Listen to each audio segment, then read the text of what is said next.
చేసిన కర్మ నేనేం చెయ్యలేను, చిలకని బంధించాడు. అందుకే ఆ బంధనం నేను ఎంత బాధపడుతున్నానో తెలుసా, ఎప్పుడైపోతుందా అని. అందుకేనండి పరమాచార్య ఓ మాట అనేవారు, రామదాసు గారు గోపరాజు గారు రామదాసు గారా, రాముడు రామదాసా? రాముడు రామదాసు. నేను రామదాసునన్న రామదాసు రామదాసు గారు, రామదాసేనేమో, కానీ రామదాసు గారికి మేము దాసులమని చెప్పుకొని గుర్రాల మీద వెళ్ళి రామోజీ లక్ష్మోజీ అని పేరు పెట్టుకుని మేము ఆయన దాసులమని చెప్పి డబ్బులు కట్టినవాడు రామదాసు కాడు. రామదాసు గారి దాసుడు రాముడు.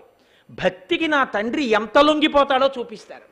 కాబట్టి ఏకాంత సేవని సుప్రభాతాన్ని కవులు అంత స్వాతంత్రంగా వాడుకున్నారు. దాశరథి రంగాచార్య గారు ఏకాంత సేవ మీద ఒక అద్భుతమైన కీర్తన చేశారు.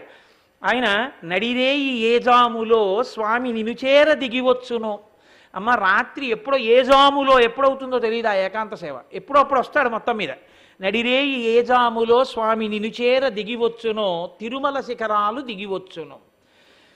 అమ్మ ఏం చేస్తావో తెలుసా, స్వామి నీ ఒడిలో తలపెట్టుకుని ఉండేటటువంటి ఆ సంతోషకరమైన సమయంలో స్వామి ముఖంలో చిరునవ్వులు ప్రకాశించేటటువంటి సమయంలో నన్ను రక్షించమని ఆ వెంకటేశ్వరుడితో చెప్పమ్మా. ఏమయ్యా నేను చెప్పడం ఎందుకు, నువ్వు వెళ్ళకూడదా? నువ్వే వెళ్ళొచ్చుగా 7 కొండల మీదకి. 7 శిఖరాలు నేనుడువలేను, వెంకన్న పాదాలు దర్శించలేను, ఘనమైన కానుకలు ఇవ్వంగలేను, వివరించి నా మొరలు చెప్పంగలేను. ఏదో కొద్దిగా మాటలు మారతాయేమో. కాబట్టి అమ్మ నువ్వేం చేస్తావు, నడిరేయి ఏజాములో స్వామి నినుచేర దిగివచ్చునో, అప్పుడు నువ్వు చెప్పమ్మా నా తరపున. అంటే ఏమయ్యా ఒకవేళ నేను ఆ పాపం అసలు ఆవిడ అనలేదు, ఈయనే ఊహించి చెప్పేస్తున్నాడు. ఒకవేళ నేను చెప్తే అతను రావచ్చు కదా, వెంకటాచలం వచ్చి నాకు చెప్పచ్చు కదా, అతను చెప్పలేదు నువ్వు చెప్తున్నావు ఏమిటి అతని తరపున అంటాడేమో అనుకుంటున్నావా అమ్మా? అలా అంటే ఓ మాట అడుగు, నేనంటే నిరుపేదని, ఒంట్లో ఓపిక లేదు, పైకా ఎక్కలేను, ఆ పాదాల చూడలేను, ఆయన నాకు కనపడ్డు, నన్ను రక్షించడు, ఎంత ప్రార్థన చేసినా. ఓ మాట అడిగేయమ్మ, అసలు ఏమడగమంటావు? కలవారినే కాని కాపాడలేడా, నిరుపేద మొరలేవి వినిపించుకోడా, కన్నీటి కథలను వినలేని నాడు స్వామి కరుణామయుండన్న బిరుదేలనమ్మ. అడగవే మాయమ్మ అనురాగవల్లి. ఈయన అడగట్ట, ఆవిడ అడగాలట. ఎప్పుడు నడిరేయి ఏజాములో స్వామి నిలుచేర దిగివచ్చును. ఏకాంత సేవని సుప్రభాతాన్ని అడ్డు పెట్టుకుని ఎంత స్వాతంత్రం తీసుకున్నారో తెలుసా అండి? అలరులు కురియగా ఆడినదే అలకుల కొలుకుల అలమేల్మంగ అని అసలు ఎవ్వరూ దర్శించలేనంత స్థాయిలో దర్శించి అన్నమాచార్యులు వారు కీర్తన చేశారు.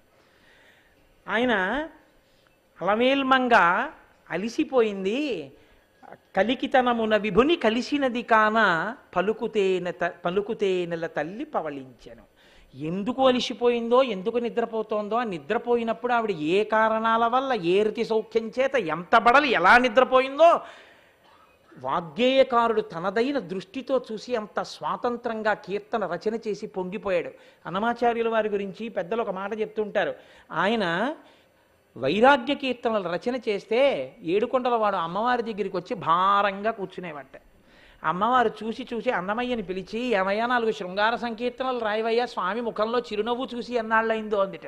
అప్పుడు మళ్ళీ శృంగార సంకీర్తనలు రాశాక వెంకటేశ్వరుడు నవ్వాడంటారు. వాగ్గేయకారులు స్వామిని కూడా బంధించి నించోపెట్టుకోగలిగారు. త్యాగరాజస్వామి అంత స్వాతంత్రం అనుభవించారు పరమాత్మ దగ్గర. ఎంత గొప్ప కీర్తన చేశారో తెలుసా అండి? సీతమ్మ ఎప్పుడు నువ్వా అమ్మ వడ్డించేది, నువ్వు తయారు చేసే ఈ వంట నేను వడ్డిస్తానమ్మా రాముడికి ఇవ్వాలన్నారు. ఎంతంత కీర్తనలు చేశారండి. పిబదే రామరసం అన్నారు. కాబట్టి తానాదీనా నేను ప్రతిపాదన చేసేది ఏమిటంటే, సుప్రభాతము కానీ ఏకాంత సేవ కానీ ఈ 2 దేని కొరకు అంటే, మన మనసుని పవిత్రం చేసుకొని ప్రకృతిలో చూసినటువంటి దృశ్యాల్ని అనుసంధానం చేసుకుని మెల్లగా సుప్రభాతాన్ని పాడుతూ మనసులో ఆ దర్శనాన్ని పొంది పరవశించిపోవడం కోసమని సుప్రభాతం వచ్చింది. పూజ చేసి ఏది తరించచ్చో అది సుప్రభాతమునందు తరించవచ్చు. మనం ఇప్పుడు రేపు అష్టదళ పాద పద్మారాధనము అని ఒక సేవ, అష్టదళ పాద పద్మం, ఆయన పాదము అష్టదళ పద్మంట, దాన్ని ఆరాధిస్తాం. నేను తరచు చెప్తుంటాను ఈ విషయాన్ని. ఆయన పాదములు పద్మములే, ఆయన ముఖము పద్మమే, ఆయన హృదయము పద్మమే. పద్మాననే పద్మమూరు పద్మాక్షి పద్మసంభవే త్వాం భజస్వ పద్మాక్షీం ఏన సౌఖ్యం లభామ్యహం. అన్ని కర పద్మము, పాద పద్మము, ముఖ పద్మము. ఏమిటా పద్మం? అన్ని పద్మాల్లో ఎలా ఉంటాయండి? కాళ్ళు పద్మాలు, చేతులు పద్మాలు, కళ్ళు పద్మాలు, ముఖం పద్మం, అన్ని పద్మమా? ఇంకోటి ఉండదు ఏమిటి ఉపమానం? అన్ని పద్మాలే. ఎందుకు అలా పద్మం పద్మం పద్మం అంటున్నాడు? ఏమంటే మీ పాద పద్మాలకు నమస్కరిస్తున్నానండి అంటాడు. ఏమిటండి పోలిక? పద్మాలకి పాదాలకి ఏమిటి పోలిక? తామర పువ్వులా ఉంటాయి ఆ పాదాలు? ఎలా ఉంటాయి? అవి ఇలా విచ్చుకుని ఉంటాయి. పాదాలు ఇలా విచ్చుకుని ఉంటాయి, పైకి ఇలా తేలి. అలా ఎవరి ఉండవే. మరి ఎలా మీరు ఈశ్వరుడి పాదపద్మాలు అంటున్నారు? ఏమిటి సమాన ధర్మం?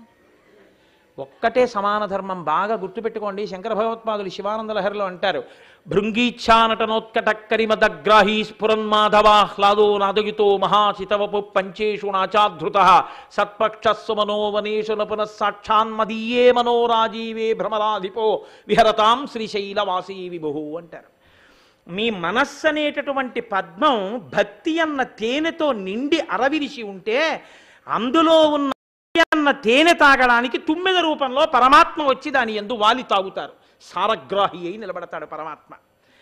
ఇలా ఉంటే వటుర్వా గేహీవా యతిరపి జటీవా తదితరో నరోవా యక్కశ్చిత్ భవతు భవకింతేన భవతి యదీయం హృత్పద్మం జడి భవదధీనం పశుపతే హేత్తదీయస్తం శంభో భవసి భవభారంచ భాసి. ఎవరు తన హృదయ పద్మాన్ని పరమేశ్వరుడి పాదాల దగ్గర పెడుతున్నారో వాళ్ళ వెంట పరమేశ్వరుడు పరిగెడతాడు, పువ్వు వెనకాల సీతాకోక చిలుకెళ్ళినట్టు. కాదు, భగవంతుడి పాదములను పద్మమని, భగవంతుని యొక్క కన్నులు పద్మమని, భగవంతుని యొక్క ముఖం పద్మమని, భగవంతుని చేతులు పద్మమని అన్నీ పద్మంతో ఎందుకు పోలుస్తారో తెలుసా అండి? పద్మము ఉంటే పద్మంలో ఉండేటటువంటి తేనె కోసమని పక్కన ఎక్కడో ఉన్న అరణ్యంలోంచి వెతుక్కుంటూ వస్తుంది భృంగం సీతాకోక చిలుక. అదే పద్మం పుట్టినటువంటి కోనేటిలో, ఆ సరస్సులో, ఆ బురదలో కప్పలు కూడా ఉంటాయి, చేపలు కూడా ఉంటాయి. కలిసి పుట్టి కలిసి పెరిగి అక్కడే పుట్టినటువంటి పద్మంలోనే ఉన్న తేనెని అక్కడే ఉన్నటువంటి చేప కప్ప ఎప్పటికీ తెలుసుకోలేవు, ఎప్పటికీ అందులో తేనె తాగలేవు. ఆ బురదలో పుట్టకపోయినా పక్కనున్న వనంలో ఉన్న సీతాకోక చిలుక ఎగిరి వచ్చి వాలి పద్మంలో ఉన్న తేనె తాగుతుంది. ఏది సీతాకోక చిలుక, ఏది భృంగము అంటే షట్పదమని పిలుస్తారు సంస్కృతంలో. షట్పదం అంటే 6 కాళ్ళు ఉన్నది. 6 కాళ్ళు ఉండడం అంటే మనకి కూడా 6 కాళ్ళు ఉంటాయి. మనందరం కూడా షట్పదములమే, సీతాకోక చిలుకలం. ఏవా షట్పదములంటే పంచ జ్ఞానేంద్రియములు, మనస్సు.